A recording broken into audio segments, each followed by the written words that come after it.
একটি বইয়ের হ্যাঁ একটি বইয়ের দাম কত টাকা?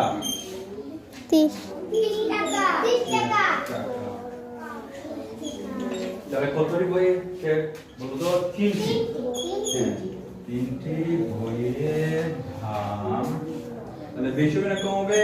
বেশি। হ্যাঁ, বেশি হলে গুণ হবে, ঠিক আছে? এত টাকা।